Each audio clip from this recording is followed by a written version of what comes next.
Hi everyone and welcome to the channel. For today's video I'm going to be reviewing the first Resident Evil movie, titled as simply Resident Evil. I recently bought the Blu-ray set with all 6 of the live action movies included, and I plan on watching and reviewing all of them. It'll be pretty interesting as I've actually only ever seen the first 2 films. This one, which I saw when it first came out on DVD, and then once again maybe 2 or 3 years ago, and the second movie when that came out as well on DVD also. But after that I've not seen any of the others. I think it's only the first 2 films that in any way actually resemble the games, but after that I hear they get a bit outlandish. But for now I'm gonna start with the first movie, so let's get started with the review. Released in 2002 and directed by Paul W.S. Anderson and starring Milla Jovovich as our main character Alice, the film opens with the Umbrella logo and has narration about the Umbrella Corporation telling us that they are a pharmaceutical company and one of the largest corporate entities in the country, with their influence felt by nearly everyone, with 9 out of 10 homes having their products. So a pretty big company, probably something on the scale of Amazon or Microsoft from our world. I do like this opening as it is quite reminiscent of the games and sets the mood nicely. I'm not sure if Umbrella was that big in the games. I think their influence was more felt in just Raccoon City rather than the whole United States, but this movie isn't the same. It's not in the same canon as the games are, it's completely separate, with only elements carrying over from the games.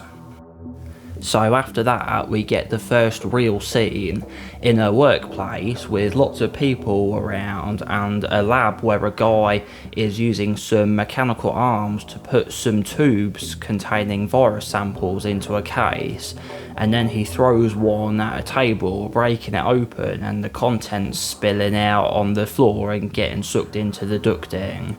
Then he hurries out and leaves. Then we see that the virus is detected by a security camera and an alarm is sounded, which the workers think is a fire alarm, and they try to evacuate, but something is not right and they are all locked inside. Then we see some workers trapped in an elevator trying to get out, and then the sprinklers go off and some type of poison gas starts spraying out and makes the workers locked in the rooms all either unconscious or dead. And a pretty cool and intense bit where the woman trying to escape the elevator presumably gets decapitated.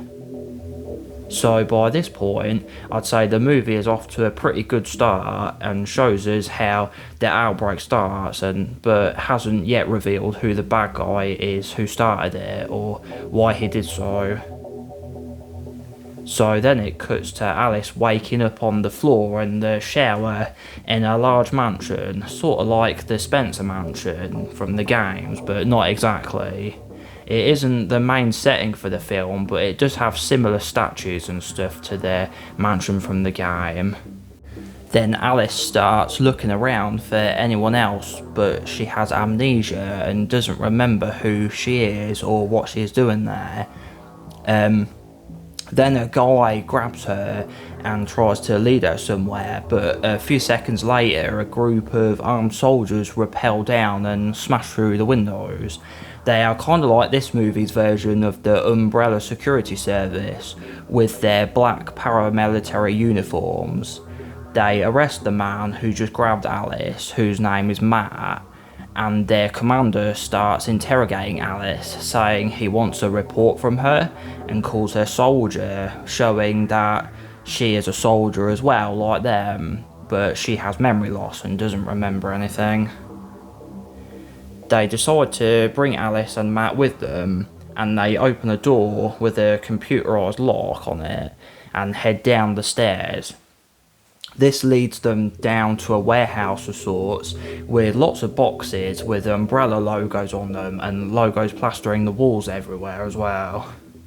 Why so many logos? I mean, I know they're telling us, the audience, that it's an umbrella facility, but wherever I've worked before, they don't have that many logos on absolutely everything. I've always found that funny in films and stuff where they do that, like they'll have the company logos even on their computer monitors and the badges on the vehicles and things. Where I've worked, the monitors will just be, like Panasonic or LG or whatever, and the cars and vans are just Fords or something. Like, they don't have Tesco badges on their monitors and vans and stuff. That's just one of those little things I've noticed they do in films. So then now we see a train similar looking to the one from RE2, but instead of saying Galaxy 5000, it says Alexi 5000 or something. So I guess that's another little thing where it's like similar to the games but different.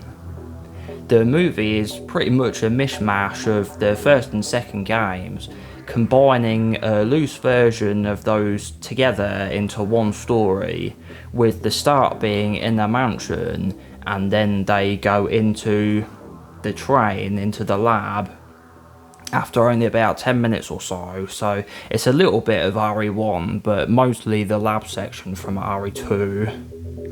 The power is out and one of the women soldiers goes under the train through some doors that open up in the floor of the train. When she reconnects the cords back together, she sees a hole ripped in some mesh, and then while she's looking down it, there's a jump scare when another soldier pokes his head down to talk to her. I can usually see them coming from a mile away, but that actually did make me jump. Then when they open the door in the train, another guy falls out, and he has amnesia too. I think his name was Spence. So then Alice confronts the leader of the soldiers and tells him she wants to know who they are and what's happening. So the guy explains that they all work for Umbrella, and that there is a large top secret underground lab named the Hive, located underneath Raccoon City, and that something has gone wrong with the facility's artificial intelligence computer named the Red Queen, and it has locked down the facility. He tells Alice that her job was to act as someone living in the mansion, which is actually there to disguise the entrance to the Hive, and to guard the entrance to make sure no one finds it. But the Red Queen released a drug in the mansion as well, which made her unconscious and gave her memory loss. So once they've ridden the train down to the Hive, they explore it, trying to make their way to the Red Queen in order to make it reboot and open up the facility. On their way to the Red Queen, the commander and 3 other soldiers go through a room which is actually a trap with lasers, which kills the 3 soldiers. But just at the moment it gets shut off, the laser just barely passes through the commander's body. For a moment I remember I was actually thinking, did it actually cut him or did it shut off just in time? But we see that unfortunately it in fact did cut through him, and he has been diced to pieces and falls apart. I thought this bit was really good as it gave us hope for him for just a moment, but then we saw it did kill him. We see the white of his eyes running as well, like it cut clean through his eyeball, and the jelly kind of got melted a bit, which is actually, I found a little bit disturbing. I thought this part of the film was really well done, but it was a bit of a shame he got killed off so soon, as I liked him and thought he was a pretty cool character and he was their leader, but got killed off pretty early on. But I guess that's to make the situation more uncertain and chaotic when they kill off the guy in charge and everyone's like, what are we going to do now? Kind of like in Aliens when the leader of the Marines is one of the first to be killed off too. A pretty interesting bit of trivia is that Colin Salmon, this same actor from Resident Evil, played that guy in the first AVP film who also died in a very similar way, where he gets shot by the Predator's net and he got cut up in a mesh pattern, just like here in Resident Evil with the lasers. And in that, he was also the leader of the soldiers in that film, and that film was also directed by Paul W.S. Anderson. So I'm not sure if that was a reference to this film, or if he was just lazy and copied and pasted the same death for the same guy in the same role. But I thought that was a funny little coincidence and worth mentioning. So after they shut down the defences, they proceed to shut down the Red Queen, ending the lockdown, but also unwittingly letting all the infected zombies out. They then come across the first zombie, which bites Rain, the female soldier, and they shoot it, but when they turn back around to look at it, it's gone. Why? Zombies don't run away when they get hurt. So then a whole bunch more zombies come and attack, which all kind of just look more like people going to a Halloween party. I thought this was a bit disappointing, as I was very aware of the fact that I was seeing actors pretending to be zombies. I think if they just had those contact lenses where it makes your eyes look milky, that would have gone a long way and made the zombies look a lot more convincing. And it's weird because the other creatures we see later on actually look pretty good for the time. You'd have thought people dressed up like zombies would be the easiest thing to get right. Then they start shooting the zombies and we get a lot of action in this part. Something I did appreciate was that if you remember back to the opening scene in the hive, you'll recognise some of the workers from before as zombies, like the one with the axe when he tried to break the window, and I think I saw the first zombie in there as well. Then they hit one of the containers and there's an explosion. Then when they go, we see a glimpse of a licker as it escapes from a different container. And then next we see a zombie dog which chases Alice and she hides in another room. The dogs are probably the best looking creatures in the film in my opinion. I think it's mostly practical, or at least it looks like it to me. Where the zombies were practical but not as well done, and the licker is mostly CGI. But then she gets attacked by a zombie, but she punches it a bunch of times and does like a karate kick or something and kills it. This part I wasn't keen on, is what makes the zombies threatening if she can just beat them up? And why does kicking a zombie into a glass case kill it? I'd have thought it'd take more than that. Earlier when Rain emptied a clip into that first zombie, that didn't kill that one.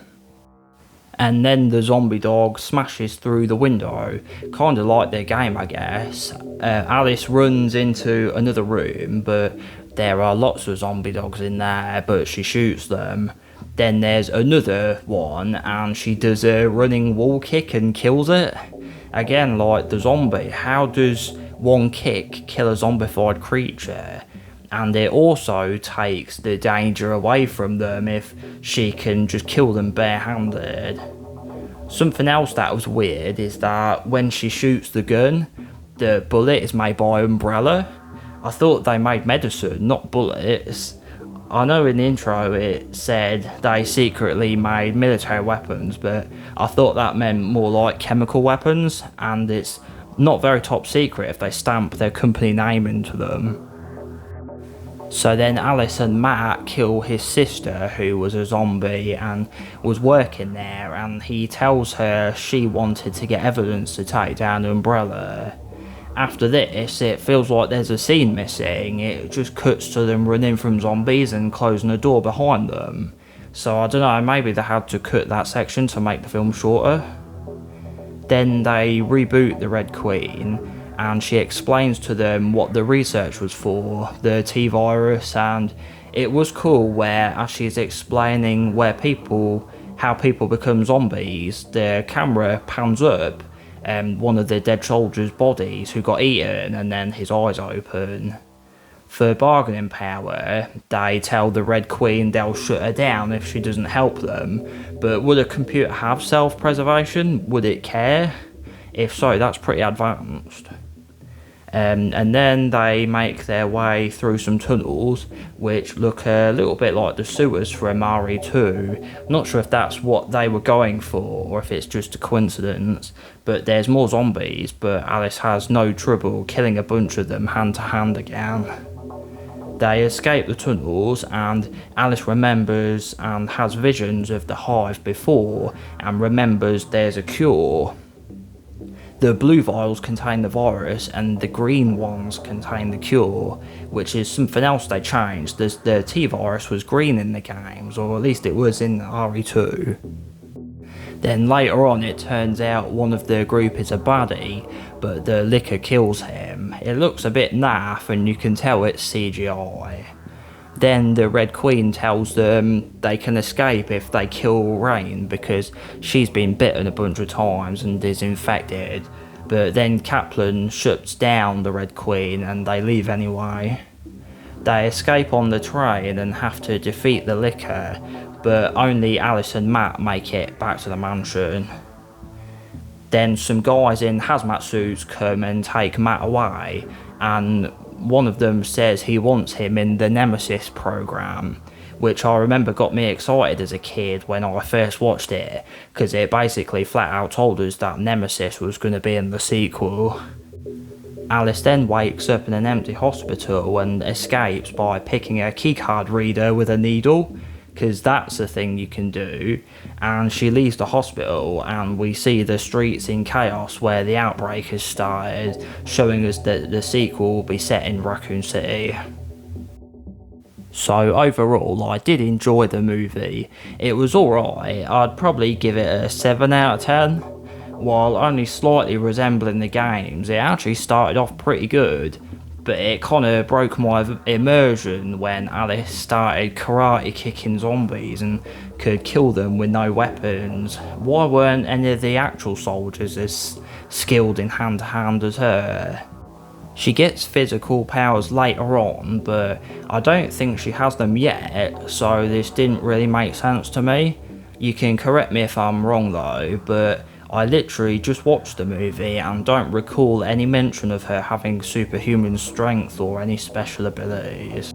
It wasn't as good later on. I think when they saw the first zombie, the film started to decline in quality a bit from that point onwards. But I would recommend watching it if you haven't already. It was entertaining and had some stuff from the games, mostly the second one and some from the first. I don't want to complain too much about the film series itself not being accurate to the games, as I think Capcom are a bit funny about that and didn't want the movie to be exactly the same as the game. They wanted them to be separate. But I will moan about it a bit, as I am including Capcom in this criticism, as well as the filmmakers. In the special features, it had an alternate ending, where 6 months later Alice is searching for Matt and goes to Umbrella's HQ and pulls out a gun and shoots the guards at the front desk.